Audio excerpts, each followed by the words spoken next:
Representative Gregg Harper came to Washington 10 years ago wanting to make a difference. Looking back, he had no idea that his greatest legacy would require no legislation at all. So as God indeed directs our paths, from the beginning, I was on the Committee on House Administration, which has the oversight over the intern programs. So we went to them and we started one. Harper's idea turned into a program serving students with intellectual disabilities who at that time had no opportunities to work on the Hill. It started small with 3 interns and 6 different offices. We've now had more than 8 years as a permanent program. Over 170 House and Senate offices, Republicans and Democrats have participated, to the point we don't have enough students to meet the demand. Harper says the program is so popular, offices must often wait a semester before an intern becomes available. It's giving them great opportunity, great experience, help them to get over some shyness perhaps. By the end of the semester, they're part of the family, and the confidence level is incredible. The inspiration for this program began with Harper's son Livingston, who was born with Fragile X syndrome. None of that program that's impacted so many offices would have happened but for our experience with Livingston. Austin Cho thrived so much during his internship, it led to a full-time job. His daily duties include scanning documents into the digital archives and providing advice and direction to other interns. I usually give them advice like stay focused and listen. Fortunately, the successful program will continue despite Harper's upcoming departure. It will certainly live on, and I very much anticipate it to continue to grow to new levels. Colby Jordan, who watched her cousin face obstacles growing up, praises her boss for focusing on the special needs community. It's been really cool to see these interns come into our office and be such a light. And I think it's showing people on the Hill that these people can work, they can have full-time jobs, they can come in here and make a difference in office culture. Another legacy Harper leaves behind is leading his staff by example on how you don't need to separate faith from the workplace. The biggest thing I've learned from him is a boldness in faith.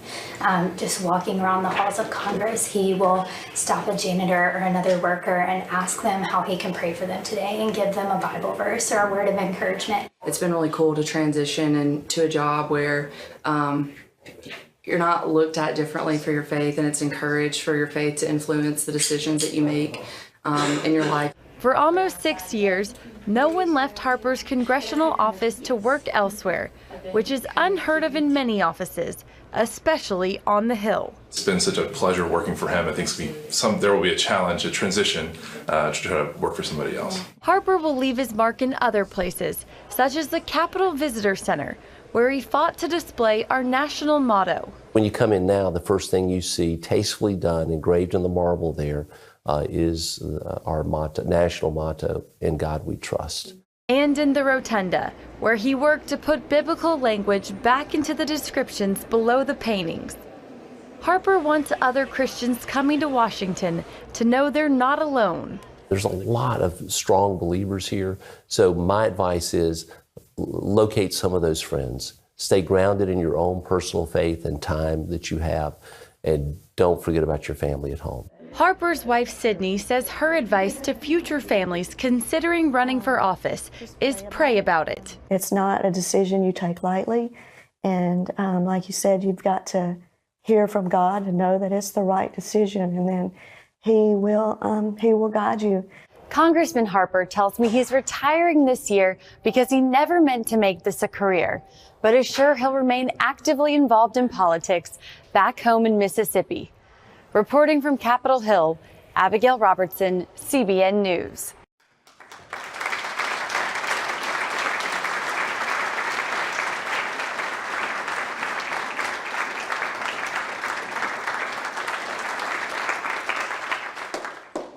On behalf of Mississippi State University, it's my pleasure today to welcome you to the Old Main Academic Center as we celebrate the donation of the personal and professional papers of U.S. Representative Gregg Harper, the Republican from Mississippi's 3rd District.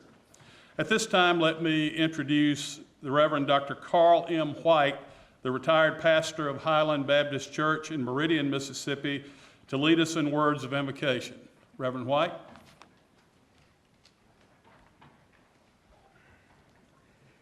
Thank you, Sid, and what an honor it is to be here for one of my dearest and oldest friends, Gregg Harper. Would you bow with me as we pray? Our Father, it is because of the gifts that you have given us that we're here today. You've given us the gift of life. None of us asked to be born.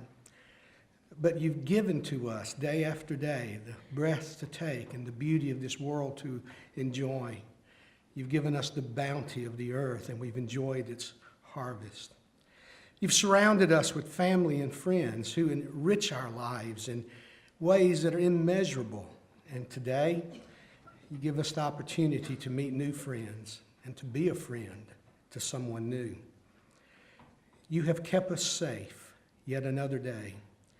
And for those times when the road has become rough, you've worked in our lives to help us find smooth places yet again. And you've given us judgment and empowerment so that we may know to turn away from those things that are not marked by wisdom and to embrace those opportunities to grow in love and in grace.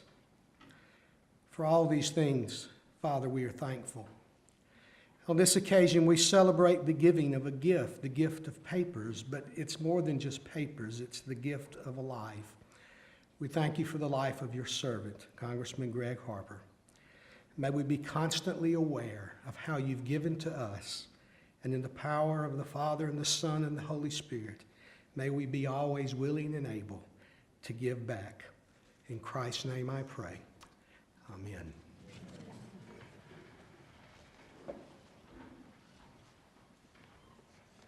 Thank you, Dr. White. Now, please rise with me as the Mississippi State Army ROTC Battalion Color Guard, under the command of Lieutenant Colonel David Surratt, present our nation's colors and remain standing for the Pledge of Allegiance by Miss Mary Altman Hurley, an MSU graduate student who is a former intern to Congressman Harper and who worked with the MSU Access Program. Turn, hold.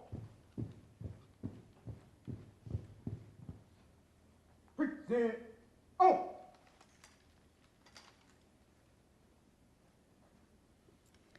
I pledge allegiance to the flag of the United States of America and to the republic for which it stands, one nation, under God, indivisible, with liberty and justice for all. Order, oh. Right turn, halt. Forward, halt.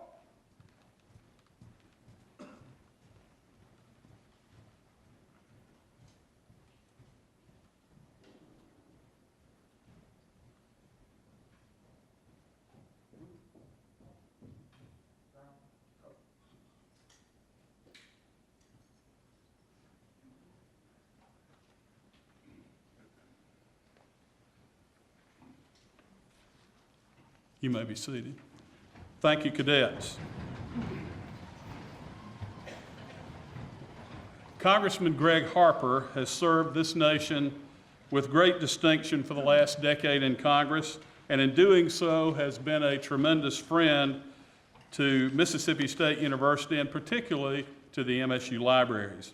It is most appropriate then that Congressman Harper's papers now be housed at our Congressional and Political Research Center, one of MSU Library's most prestigious and important collections, and since 1999, the repository of the papers of some of Mississippi's most influential public servants.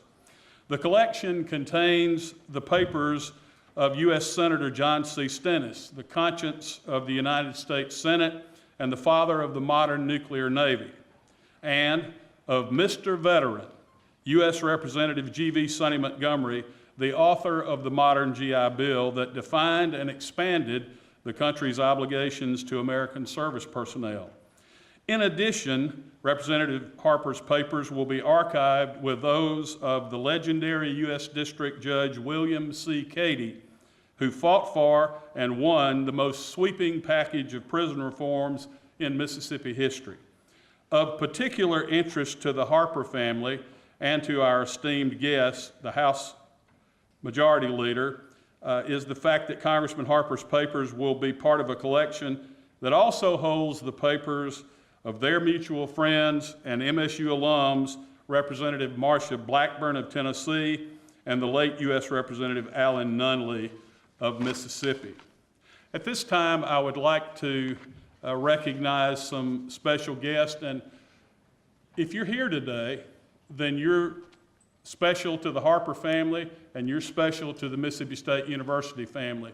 Unfortunately, we can't introduce a crowd of this size, so I'm going to cherry pick a bit as we go through this. I first want to recognize the Harper family. Mrs. Sydney Harper, here on the front row. Daughter, Mrs. Maggie Harper Bailey. Son, Livingston Harper, if y'all would rise. And Bob and Linda Shimulis, who are cousins, I believe, of the Harpers, and we are certainly glad to have them. Please give them a round of applause.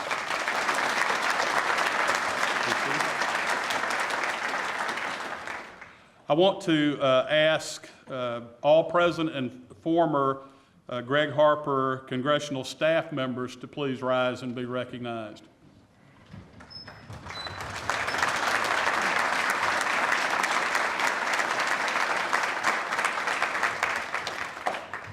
As I mentioned, our very special guest today is the Majority Leader of the U.S. House of Representatives, who will be introduced in much more detail later, but we welcome Kevin McCarthy.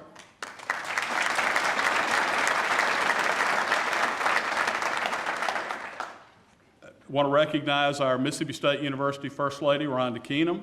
Rhonda. And our President, Mark Keenum.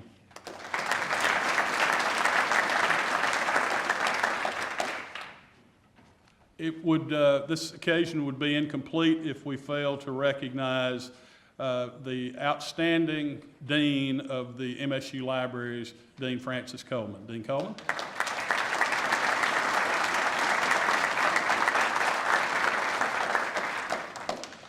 We have a number of dignitaries here. I'm going to introduce the ones that I'm aware of their presence. Before I do that, I want to recognize someone who is really a part of the fabric of Mississippi State University, our former president, Dr. Roy Ruby. Dr. Ruby.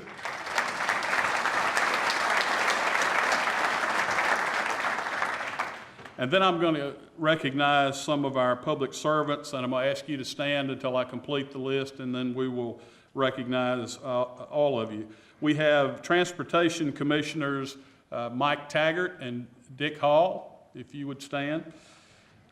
I believe Starkville Mayor Lynn Spruill is here today. Was with us earlier at an earlier part of the event. Republican congressional nominee Michael Guest and his wife Haley. Please give them a round of applause. And now, if you are affiliated in any way with the Mississippi State University Access Program, I'd like to ask for you to stand at this point so that we could recognize you.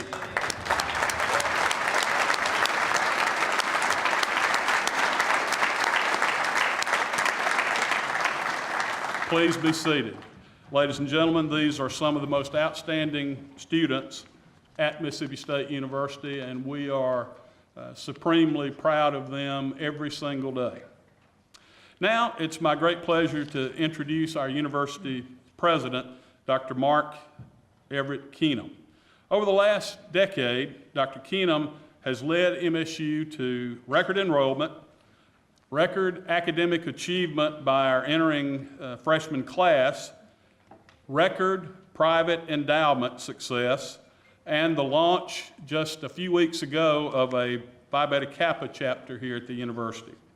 He continues his legacy work on the issues of global food security and world hunger through chairing national and international groups like the Foundation for Food and Agriculture Research and the Board for International Food and Agriculture Development. In his spare time, he has led the College Football Playoff Board of Managers. He has led the Southeastern Conference and the Content Committee of the ESPN SEC Network.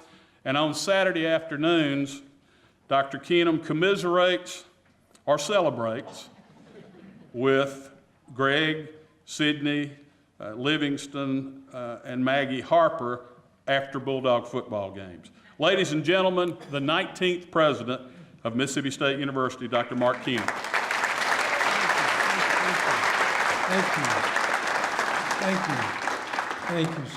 Thank you, Sid. Well, good afternoon, everyone. I'm indeed honored to be here on this wonderful occasion to welcome all of you to Mississippi State University and to this new Old Main Academic Center that we're so very proud of that we can celebrate here on this campus. A wonderful occasion today to recognize and to honor Gregory Livingston Harper. Did y'all know that was his full name? But to recognize him and to honor him for his extraordinary gift to this university. And as Sid mentioned, I also want to recognize and to thank the Honorable Kevin McCarthy, the Majority Leader of the United States House of Representatives. Sir, thank you. You've honored us with your presence here today.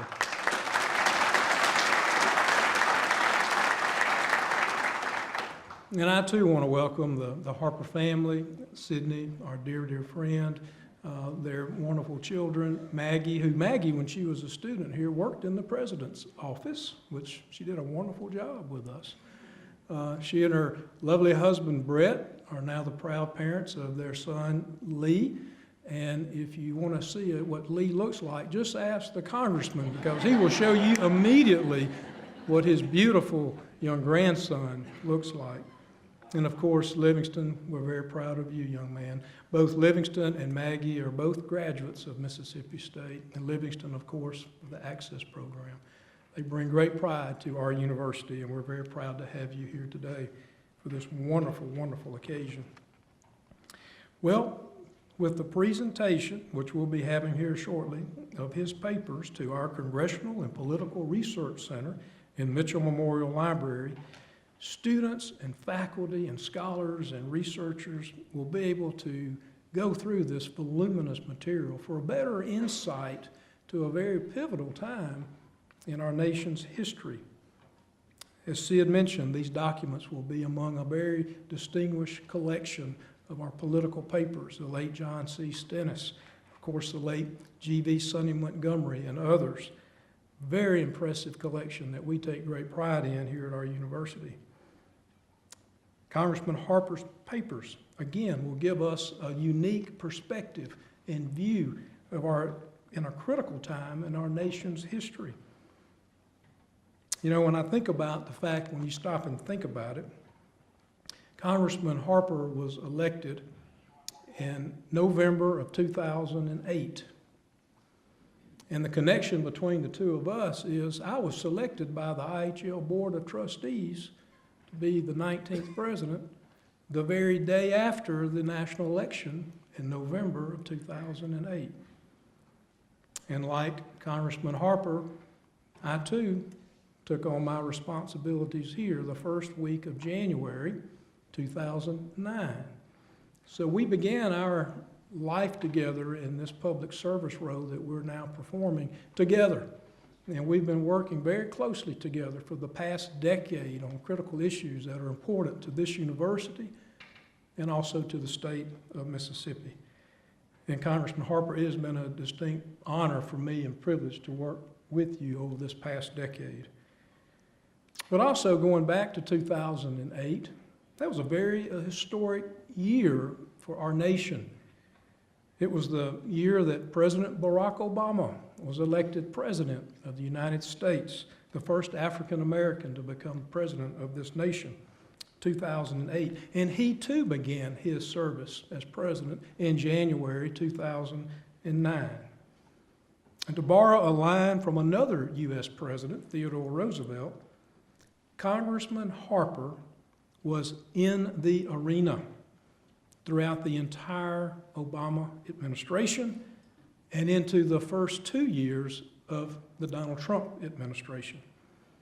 He entered Congress in 2009 when his Republican Party was in the minority in the United States House of Representatives. But just 2 short years later, in 2010, was another historic election in our nation when the House of Representatives, the Republican Party became the majority party, in fact, in both houses. So over the course of his 5 terms representing the people of the 3rd Congressional District, he has been a very passionate advocate on behalf of all of his constituents, Republicans or Democrats.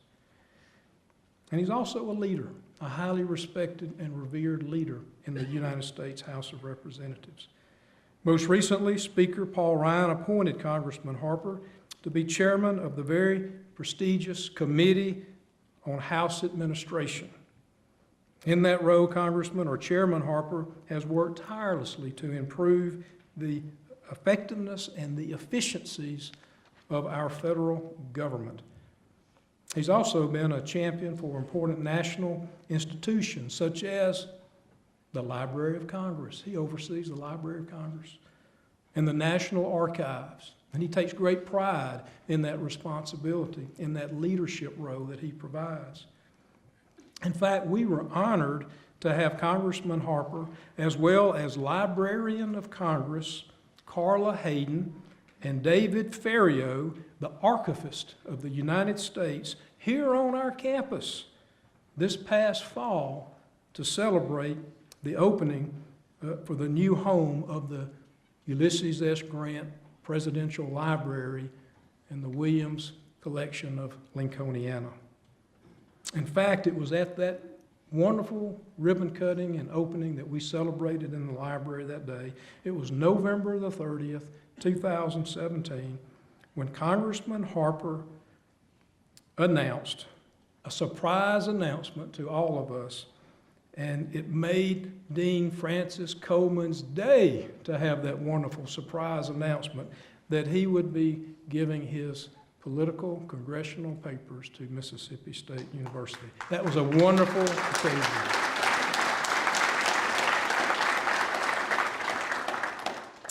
And today, fast forward, less than a year later, he honored his commitment and his promise, and that's why we're here today. Again, to welcome this wonderful collection to our library. These papers document how our government works, again, from his unique perspective. How decisions are made from his unique perspective. How problems are solved through his perspective. And how elected representatives and their capable, committed, and dedicated staff should serve their constituents. That is why Congressman Harper's papers are so important and so relevant to all of us here at Mississippi State. Again, students and scholars, those who study history of our government will have an opportunity to pore through this unbelievable collection and see from a very distinctive perspective of how our nation operated in that decade that he served. He's deeply respected not only at home, again, but at our nation's capital, but he's respected as a man of faith, a man of family, a man of state, and a man of this country at the national level. So Congressman Harper, again, thank you for serving so capably with such great distinction. We're very proud of you, and we're very proud of your family. You are Bulldogs. You are, and you will always be part of our Mississippi State family. So thank you all for what you've done in your service, in your commitment, and for this wonderful gift that you're providing to this university. And I want to thank all of you for being here to help us celebrate. So with that, you all please join me in thanking and welcoming to the podium Congressman Gregg Harper.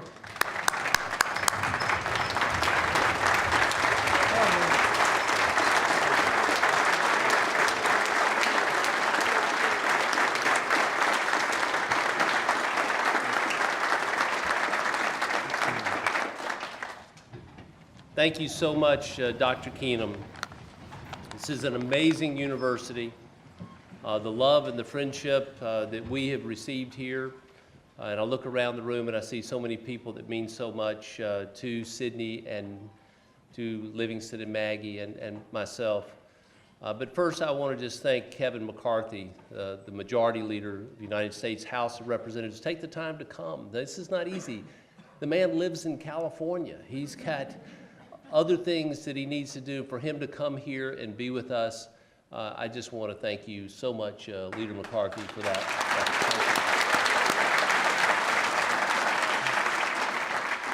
And I'm not sure, is Joe Bonner in the room? Joe? Joe Bonner is from, represented the Mobile area, lower Alabama area, I believe as our president said earlier, who is a dear friend. And Joe, stand up, let us recognize you. Thank you so much.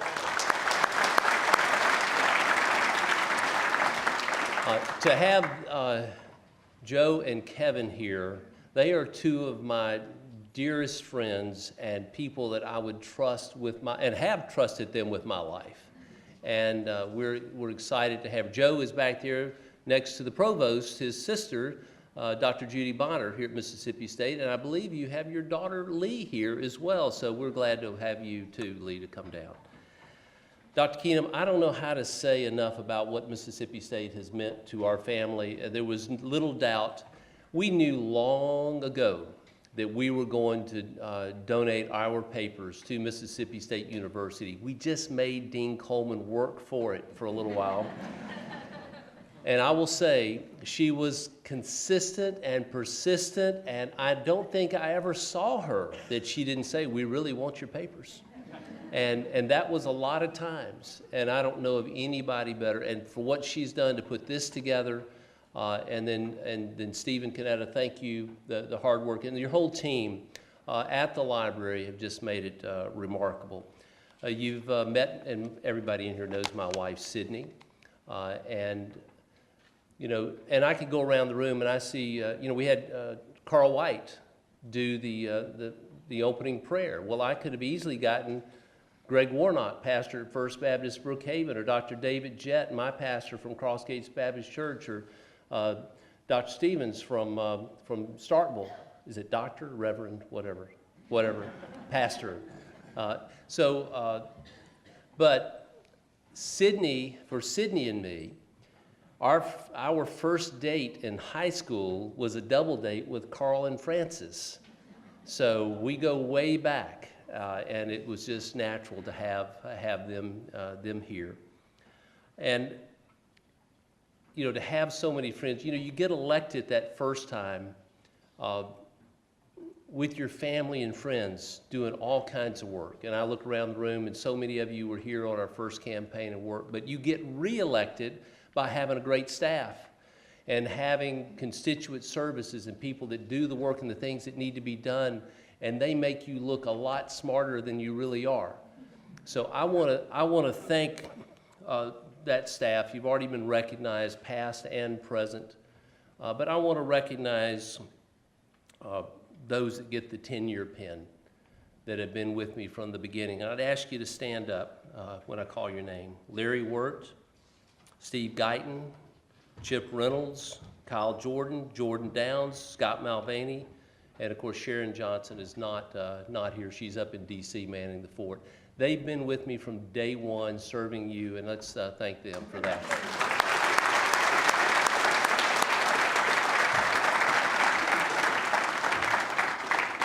And one other person I want to recognize who was, where's Senator Giles Ward? Where is, I know there he is. And that's Michael Cravens, who was my campaign manager and served as my chief of staff for about 9 years plus, who I never would have gotten elected without him. And Michael, let us recognize you. Thank you.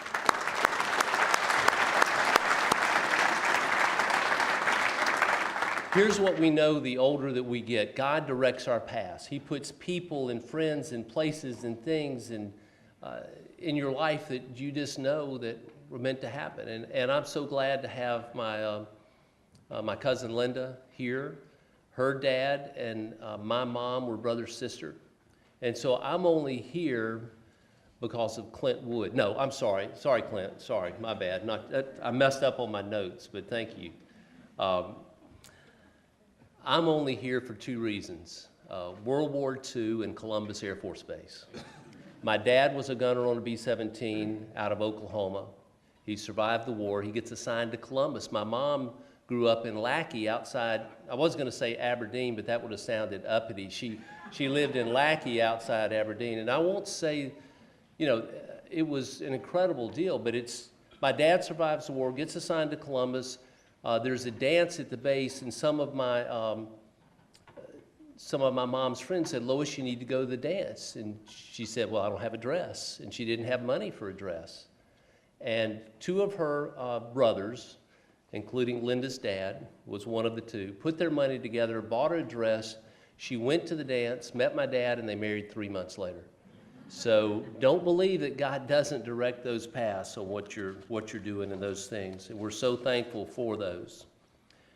You know, I want to say to all of you that serving in the House of Representatives is the greatest honor that I've ever had. And it's been amazing. It's the only thing I ever wanted to run for. I've had others say, "You need to run for this, you need to run for that, you need to do something," but I didn't want to do that. This was it. And, you know, for just a poor old boy from Mississippi to kind of rise up through the ranks and get to do this, it's something that I'll always treasure, that Sydney and I will always treasure. And make no doubt about it, Sydney has been the one who's done the heavy lifting. She has had an incredible, look, it's been difficult on the things that you have to do because I'm away, I'm traveling every week. She's the one making sure the kids are where they're supposed to be, and all that burden falls on the spouse to do that. So Sydney, I want you to know I love you.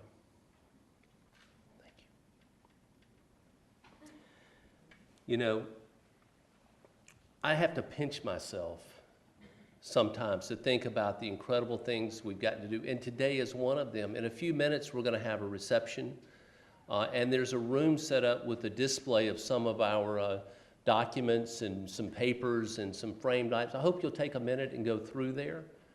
There's some things that are just, for a political junkie, there's some real treasures in there. I hope you'll go take a peek at them and look and see what's there. And it's worth going in for a few minutes and looking around.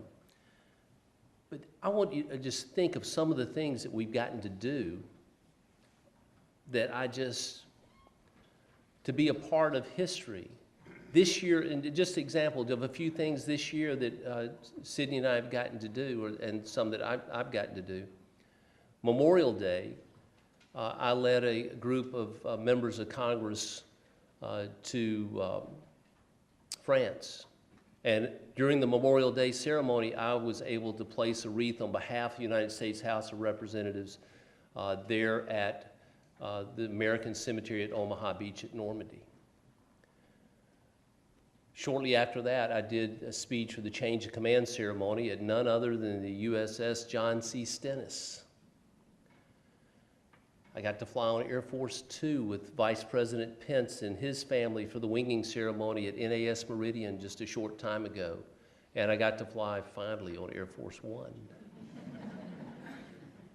So, okay, I got 3 takeoffs and landings on Air Force 1. So let me, I will go ahead and I could have gotten off in South or in Memphis, but I decided I'd fly back one more time back to Andrews Air Force Base.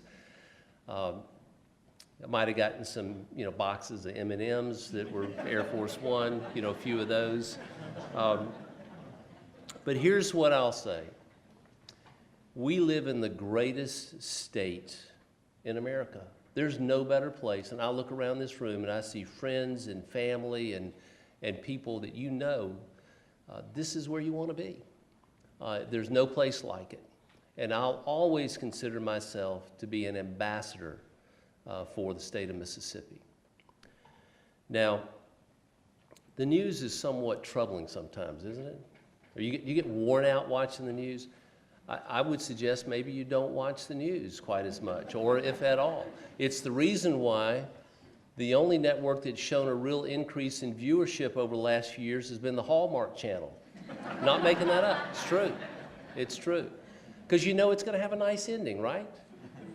I would recommend you don't watch Lifetime because somebody's going to die, and usually it's the man. So I probably wouldn't do that. Now, here's one reason. If I had to say what's the number one reason that Mississippi State University stole our heart, it would be the creation of the Access program here at Mississippi State. It began with one student. Where's Catherine? Catherine, raise your hand. Right. She was the very first student in the program, Catherine Phillips.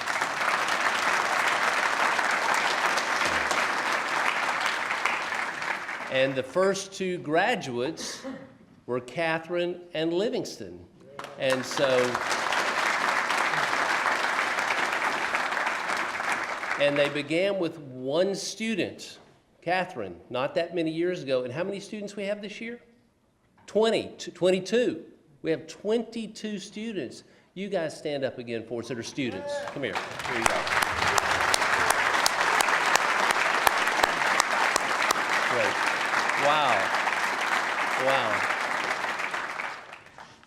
Y'all, I'm so proud of you.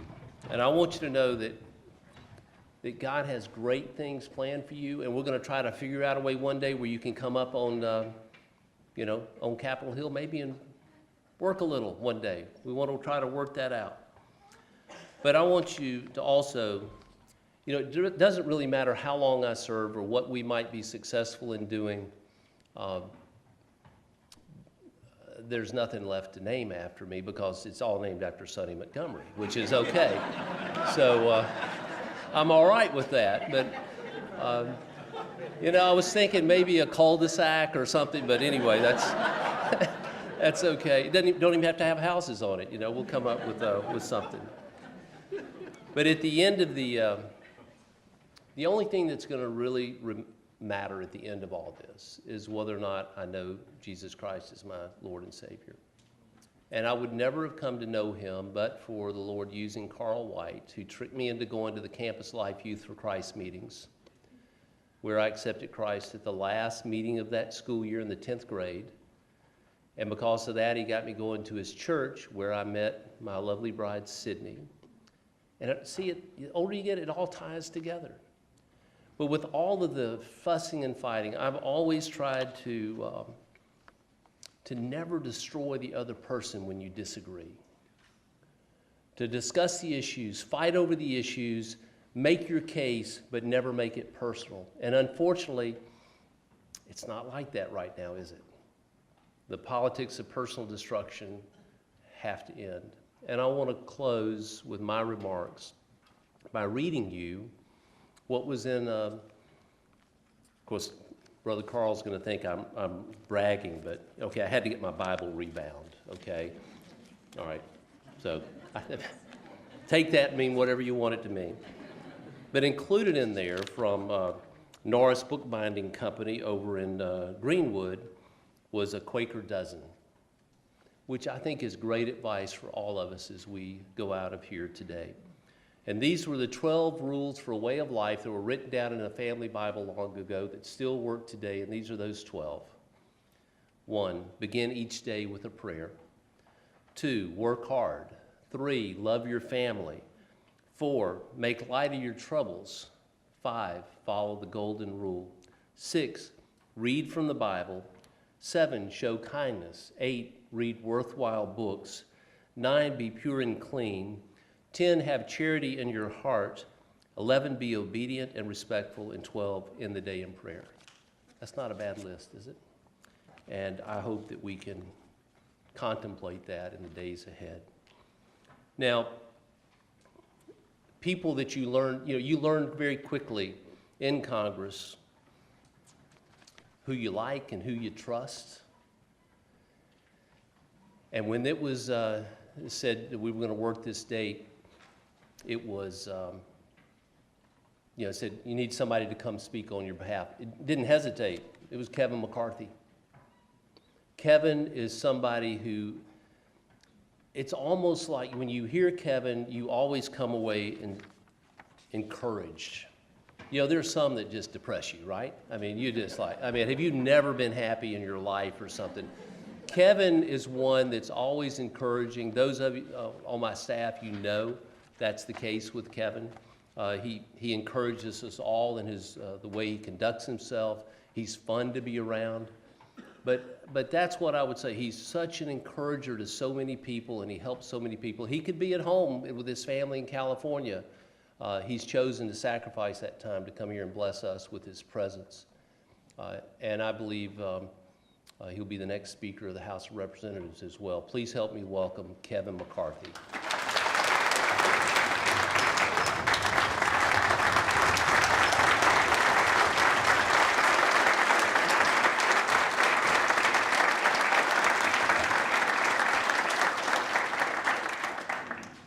Well, thank you very much.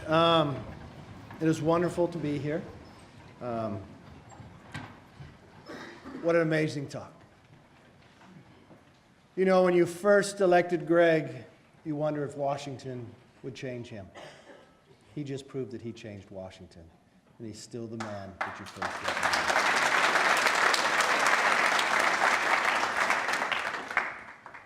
I want to thank Mississippi State for hosting this event. No one has ever asked for my papers, so.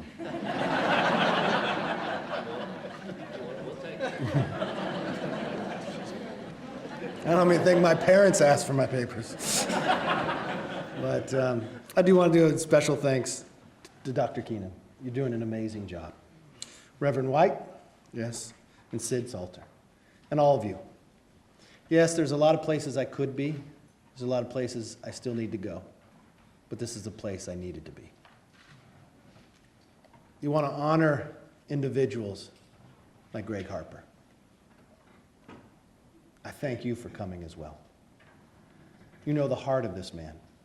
And I want to talk a little bit about that, because I think there's two things that we get to honor and award today. First, Mississippi State will be honored by the papers and the gift of those for many years to come. He will join the collection of such figures as Senator John Stennis or our colleague from Tennessee, Marsha Blackburn.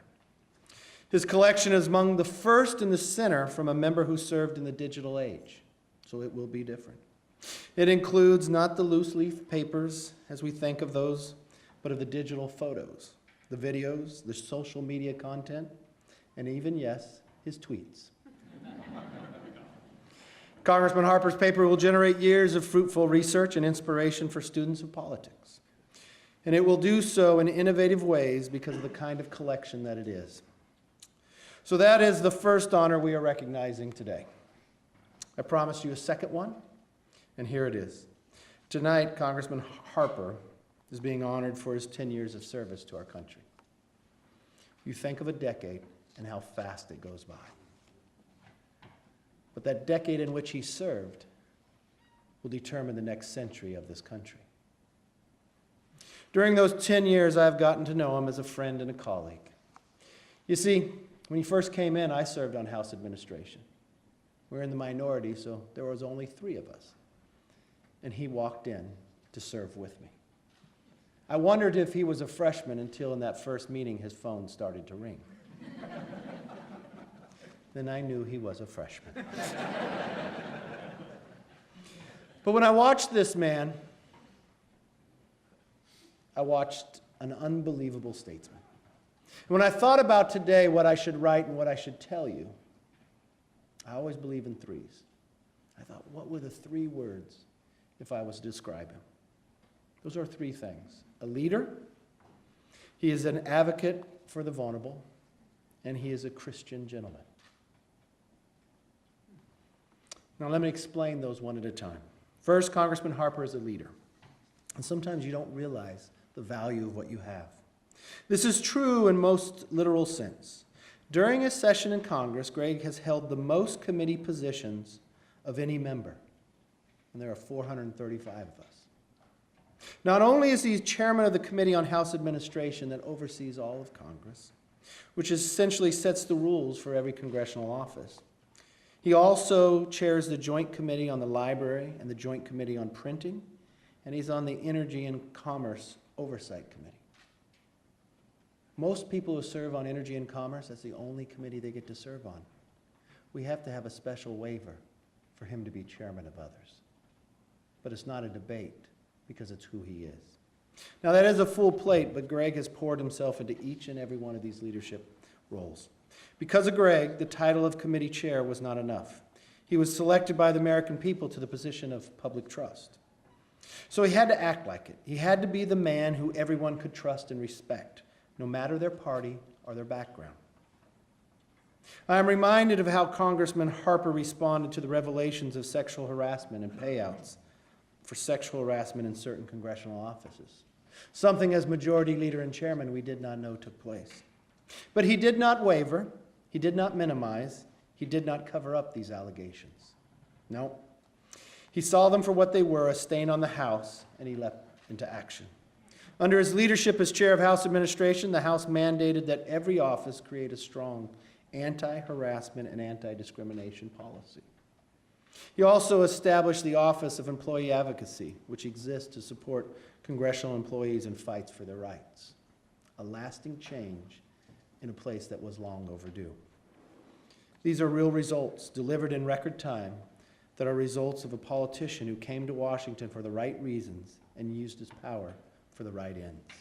Congressman Harper's leadership on sexual harassment is just one part of his legacy in Congress, although as representative of the moral mindset that he has brought with him to Washington. Now, as an advocate, if you look at his record of public service, it is clear that he has used his position of power to help those with less power. Congressman Harper is an advocate for the vulnerable. He's been a champion for telemedicine so that individuals in remote parts of Mississippi have access to health care. He sat on the working group that drafted bills to expand Mississippi's already stellar telemedicine network. He even invited me to Jackson for one of the first times to show off the progress that telemedicine had made in your state. This speaks to Congressman Harper's concern to others. He was a congressman for everyone. You could see this side of Gregg most clearly in his work with individuals with disabilities. Many of you probably know the story of why Congressman Harper is so passionate about this issue. For him, treating everyone with dignity is not just a matter of justice and injustice. It's a family matter. Gregg's son, Livingston, who we both celebrate, I thought you got the most applause at lunch today, has Fragile X syndrome, a disability that could be limiting if he hadn't been supported by his mom and dad and younger sister. But of course, the Harper family did support Livingston. They surrounded him with love and affection so that the baby boy who had been driven around for hours every night just so he could go to sleep had grown up to be an impressive and accomplished adult. He is even a graduate of this university's Access program. And I salute all of you. Congressman Harper, alongside his lovely wife, Sydney, has made heroic sacrifices for family. But he did it to keep it in the family. No, he made his mission to ensure that every individual with disabilities have the same opportunities as his son Livingston. When Gregg worked as an attorney, he started an internship program for individuals with disabilities. The program accepted kids from Pearl High School. For many of them, it was the first job they ever had. And when Gregg came to Capitol Hill, he started the same program in Congress, partnering with George Mason University. That program started with 3 interns and 6 offices. Today, as it expanded to 170 offices in the House and Senate. You know, it might change the lives of those who intern, but I will promise you, it changed the lives of us that they served in the offices. A few of the interns have gone on to full-time jobs. One intern got a job with Congressman Harper's committee. Another was hired as a staff assistant in Senator Tim Scott's office. This internship program is one of the lasting impacts Congressman Harper has had on Washington. And there is more than what just meets the eye, like any internship. This one teaches its participants valuable skills. But unlike an ordinary internship, this one teaches all of us on Capitol Hill valuable lessons too. We get to interact with individuals who are different from us in certain ways. We get to know them as coworkers, friends, and human beings. This is a rewarding and often humbling experience. Congressman Harper deserves all the credit in the world for making it possible.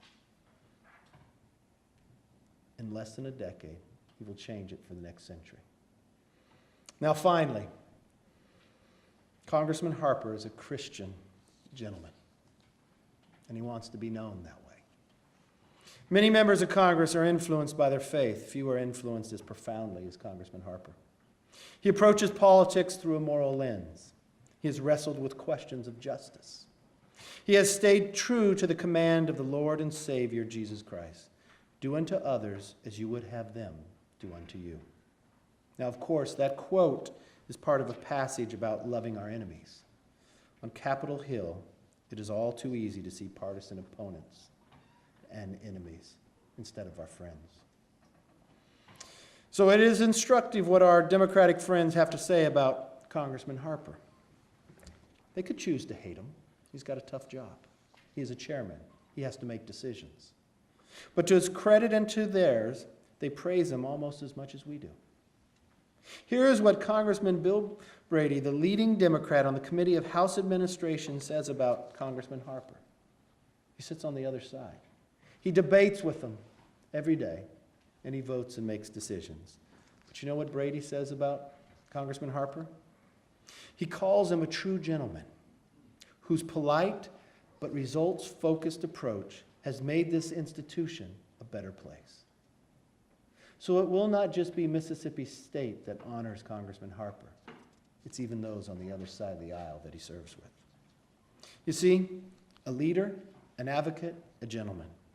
These are the qualities that I and countless others have witnessed in Congressman Harper. He is that rare kind of politician who goes above partisan politics in pursuit of the common good. You could even call him a statesman. But you do not have to take my word for it. You don't have to take the word of his colleagues or any of the other speakers. Starting today, you can read about it yourself in Congressman Harper's papers and will be saved for all time on this campus. Those papers contain the full story of Congressman Harper's decade of public service. They are the truest record of his leadership, his advocacy, and his character. Just like the bills that Congressman Harper helped to pass, these papers are a legacy that will extend beyond his life for many years to come. It is my hope that they will inspire generations of public servants who are as devoted to their country and to their fellow man as Gregg Harper is. I want to thank you. I want to thank the doctor. I want to thank Mississippi State. But most of all, I want to thank my colleague for coming in with a character to lead, with a passion to listen, and less fear to guide us. He's made a difference in a short amount of time. I would be lying if I told you the day I heard that he was retiring that I was not sad. There's people I serve with on both sides who are my colleagues, but there's only a few who are my friends. Gregg Harper and Sidney are two of those. But the change that he has made in the body of which we serve, you can all be proud. He did not change, he led. The only place he changed was Washington, to make it a little bit more like Mississippi. So thank you and God bless.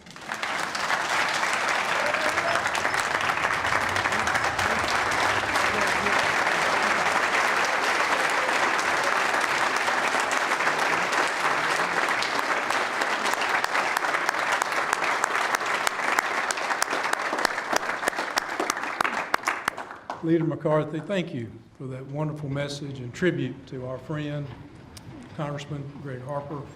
Now, we can't let you go back to Bakersfield, California, or back to D.C.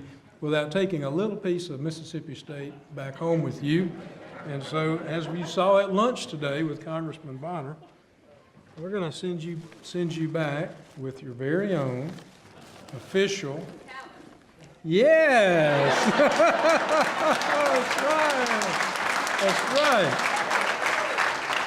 Mississippi State cowbell, and this will be one day when you're dedicating your archives and your papers. This will be the most unique item that will be in your collection, I would venture a guess. And it comes with instructions. You have to ring it responsibly, okay? Now, I will also mention that Natalie Buchanan Joyce, who's sitting right here on the front row, Natalie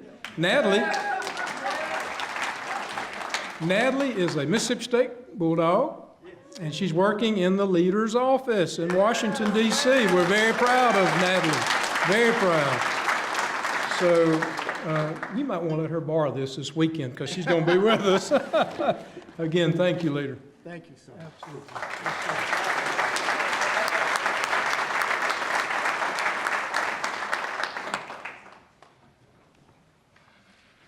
Dr. Keenum charged us with the utmost regard for the safety of the majority leader while he was on campus. And as you notice, we've got uniform and plainclothes personnel here for that purpose. And gentlemen, I want to warn you, since the speaker, well, I'm just a little premature, but the majority leader opened this door. I'm going to go ahead and advise the security personnel. He said that nobody had asked him for his papers. That woman right there will probably be in attack mode at the conclusion of this event. You won't get off this campus before that lady asks you for your papers. Now, Congressman Harper and Dr. Keenum will formally execute the donation agreement and make formal presentation of the Congressman Gregg Harper papers to MSU and the Congressional and Political Research Center at this table here.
Ladies and gentlemen, we invite you to move to the lobby of this building to enjoy a reception in honor of the Harper family.